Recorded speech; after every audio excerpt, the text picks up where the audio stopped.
Selamat pagi, selamat berjumpa lagi Bapak Ibu dengan saya Fazlur Rahman.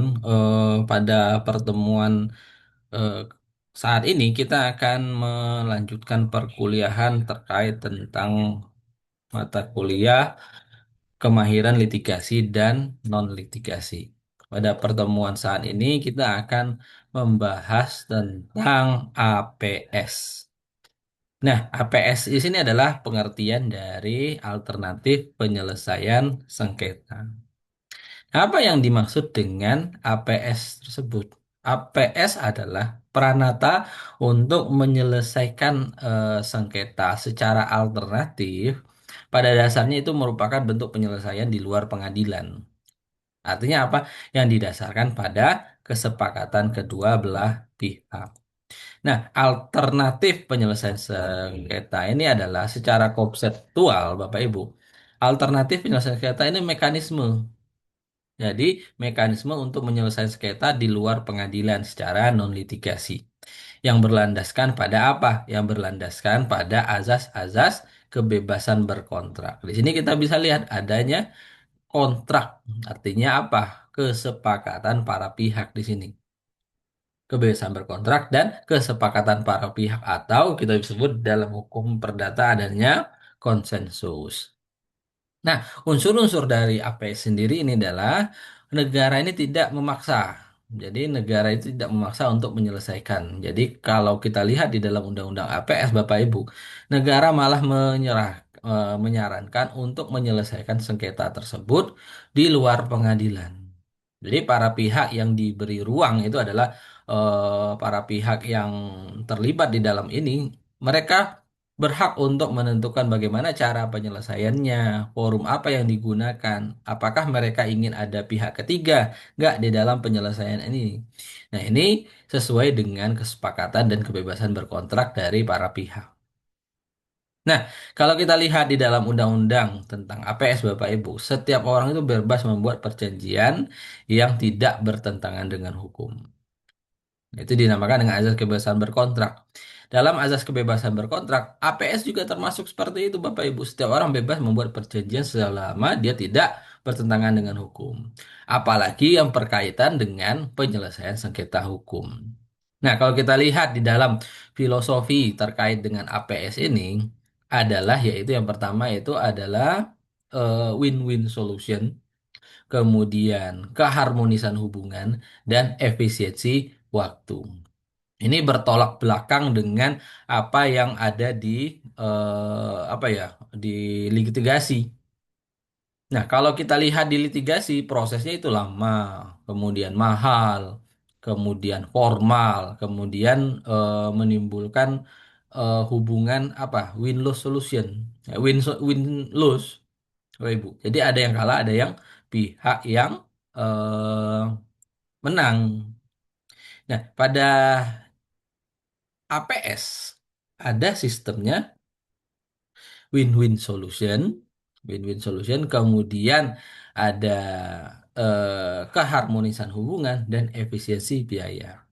Win-win solution atau sama-sama menguntungkan dalam APS ini tujuan utamanya bukan mencari siapa yang menang atau siapa yang kalah. Berbeda dengan pengadilan, tetapi mencari solusi mana yang bisa diterima oleh kedua belah pihak. Makna kedua belah pihak ini win-win solution sama-sama diuntungkan artinya adalah kedua pihak ini mendapat hak yang sama, setara. Meskipun apa? Meskipun tidak maksimal. Tidak ada pihak yang merasa dikalahkan dalam sini karena sama-sama untung di sini. Kenapa penting Bapak Ibu win-win solution ini? Dalam hal litigasi dalam hal litigasi ada win-loss solution itu apa? Ada pihak yang menang, ada pihak yang kalah. Pihak yang kalah itu sering tidak puas, Bapak Ibu. Bahkan sampai mengajukan banding. Berbeda di dalam hak APS, tidak ada banding Bapak Ibu karena eh, putusan dari APS ini adalah win-win solution. Solusi ini lahir dari kesepakatan sendiri. Jadi tidak bisa diajukan banding terhadap kesepakatan sendiri. Artinya apa? Tingkat kepatuhan terhadap APS ini lebih tinggi daripada tingkat kepatuhan dari litigasi. Orang lebih patuh pada hasil kesepakatan sendiri daripada patuh pada apa ya Bapak Ibu, putusan orang lain. Nah, ini. Oke, yang kedua itu ada keharmonisan hubungan, Bapak Ibu. Harmonis hubungan ini, Bapak Ibu, APS ini tidak hanya menyelesaikan masalah hukum saja, tetapi menjaga hubungan sosial antara orang dan bisnis orang itu sendiri. Jadi penyelesaian dilakukan dengan pendekatan komunikasi atau musyawarah Bapak Ibu. Tidak apa ya, tidak adanya cekcok atau memperkeruh hubungan mereka berdua. Orang kalau misalkan sudah apa ya, konflik Bapak Ibu, konflik kemudian salah satu pihak dirugikan akibat win-loss solution tadi, tentu mereka yang kalah tidak akan lagi atau tidak akan pernah berkomunikasi dengan pihak yang menang. Bisa seperti itu Bapak Ibu. Tapi kalau di dalam APS Bapak Ibu, banyak kasus yang dipilih menyelesaikan sengketa melalui APS ini karena apa? Karena mereka rekan bisnis. Rekan bisnis ini mereka ingin tetap hubungan mereka jangka panjang. Nah, jadi maka diselesaikan secara win-win solution tadi melalui APS. Atau bisa juga mereka ini keluarga. Nah, dalam perceraian, kasus perceraian, sebisa mungkin dilakukan dengan mediasi. Atau juga bisa dengan tetangga. Nah, tetangga di sini kita nggak mau ya Bapak Ibu ya, tidak mau kalau tetangga kita ini menjadi konflik eh, terus-menerus sehingga mereka tidak nyaman dengan kita. Kita juga tidak nyaman dengan mereka. Nah, itu yang penting sekali Bapak Ibu. Nah, APS juga membuka bahwa dialog itu penting sehingga saling pengertian di dalam APS. Nah, ini yang menimbulkan harmonis dalam hubungan tadi. Kalau efisien waktu dan biaya, APS memang dirancang untuk lebih cepat dan murah ya Bapak Ibu ya. Karena ini kan tergantung kesepakatan pihak ingin cepat atau lama. Makna di sini adalah prosesnya tidak berbelit-belit, nggak perlu ada pembacaan dakwaan, kemudian jawaban, kemudian tahapan replik, duplik. Tidak, langsung saja apa sih yang ingin diminta oleh pihak, kemudian apa sih yang ingin dikehendaki oleh pihak yang bermasalah ini. Tidak melalui tahapan formal tadi Bapak Ibu. Nah, itu yang pertama Bapak Ibu. Kalau ciri APS tadi, landasan filosofi. Yang kedua, kalau kita lihat APS, ciri utama dari APS yaitu terkait tentang sifat sukarelanya. Jadi APS ini tidak ada paksaan. Orang ini bebas untuk memilih APS atau melalui litigasi, bebas, terserah mau menggunakan mana. Tidak harus apa ya, tidak harus lewat pengadilan. Nah, artinya apa? Sifat sukarela tersebut harus memiliki persetujuan kedua belah pihak. Jadi kedua belah pihak ini harus setuju dulu mereka memiliki jalur perdamaian. Kalau salah satu tidak setuju melalui perdamaian ya nggak tercapai apa ya sini. Nah jika sudah sukarela kemudian mereka ingin berdamai maka bisa digunakanlah APS. Namun jika sudah ada klausul arbitrase di dalam kontrak maka mereka wajib melakukan apa ya melakukan APS. Misalkan di dalam perjanjiannya sudah dicantumkan bahwa penyelesaian sengketa melalui arbitrase atau alternatif penyelesaian sengketa, maka wajib dilakukan arbitrase tanpa harus menunggu persetujuan kedua belah pihak. Jadi apa Bapak Ibu? Sukarela dari awal kalau ingin memilih menyelesaikan apa ya sengketa. Kedua yaitu ciri utama APS yaitu mengikat sebagai perjanjian. Tadi sudah saya sampaikan bahwa ini merupakan suatu bentuk kontrak atau perjanjian. Artinya mereka sama-sama sepakat. Nah, di dalam azas perjanjian adalah undang-undang bagi para pihak yang berjanji atau azas pacta sunt servanda, Bapak Ibu. Perjanjian ini adalah undang-undang, mereka harus patuh pada apa yang mereka buat sendiri.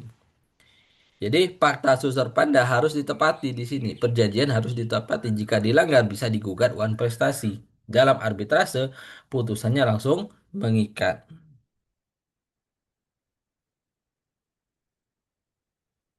Kemudian ciri utama dari arbitrase adalah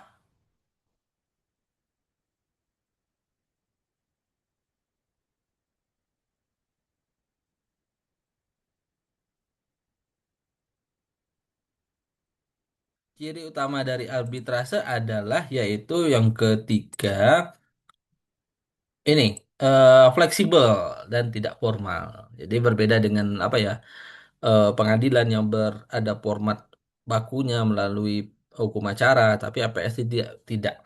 Mereka bisa langsung ke kehendaknya mereka masing-masing.